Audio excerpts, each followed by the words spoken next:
the collective nature of what is going on is the sense that the idea of grooming and using a 13-year-old girl and passing her around your brothers and your uncles or your mates at work could go on for such an extended period suggests there is a different attitude to what is happening than the classic paedophile offence, where there is normally a reason why it's a lone offender, because if he told anybody what he was doing, he would find himself in a lot of trouble. It's fair to say it's your findings that there is a pattern of abuse emerging from all these grooming cases that you've studied, that they are predominantly Pakistani Muslim gangs targeting non-Muslim girls. Is that fair to say? That? Again, I won't say gangs, I'll say groups of Pakistani groups, targeting groups of girls. Yeah, and they're predominantly from the Pakistani. Since we did that initial story over the past 2 years since then, there have been more cases come to light. There was obviously a very high-profile prosecution in Rochdale, where 11 men were prosecuted and 9 of them were found guilty. There have been cases in Leeds, in Burnley, and in another one in Birmingham, and they've all been British Pakistanis. Okay, that's very interesting, because obviously Muslims from other parts of the world also reside in the north. Have you come across where Muslims from other communities, like from India, Indian Muslims, have they been ever sort of been caught up in these groups? As I said, there have been cases where men of Bangladeshi origin, Afghans, Iraqi Kurds have been associated with this. But a really interesting example is Blackburn in Lancashire.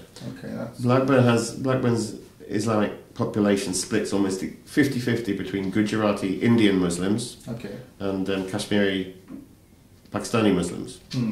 And all the cases of group sexual exploitation have been in the Kashmiri community, not in the Gujarati Muslim community. So that's a really interesting example for me, for people who try to say this is purely a Muslim offence.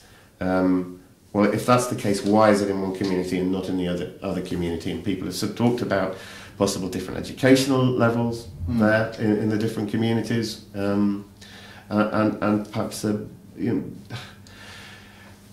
this uneasy blending of culture and religion that goes on in some of the deeply conservative Pakistani communities in the north, which are often Mirpuri origin, very rural area, where cultural traditions sometimes get mixed up with what Islam is.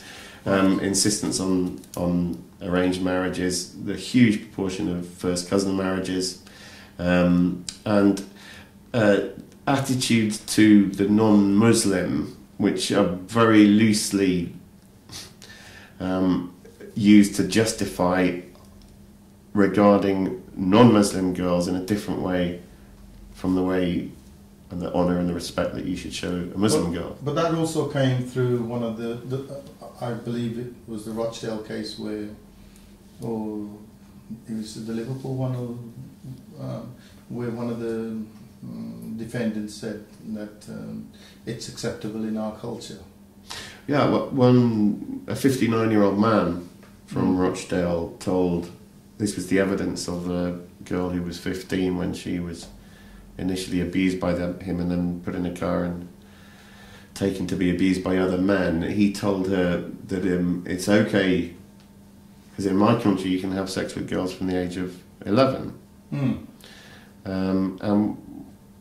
Among the many factors here, there's an interesting issue in terms of the age at which a girl becomes a woman.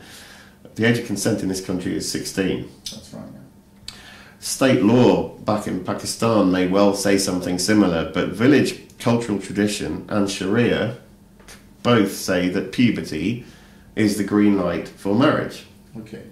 And if the average age of puberty now is 11 in this country, which it is, then in some interpretations, therefore, that girl is now a woman. And they're legally right to... And if you have British imams, as you do, as another newspaper had exposed last month, agreeing to marry 12-year-old girls, then perhaps the sense of shame that might be associated with having sex with a 12-year-old girl and passing her around your mates might be less than it would be in other communities in this country. You know,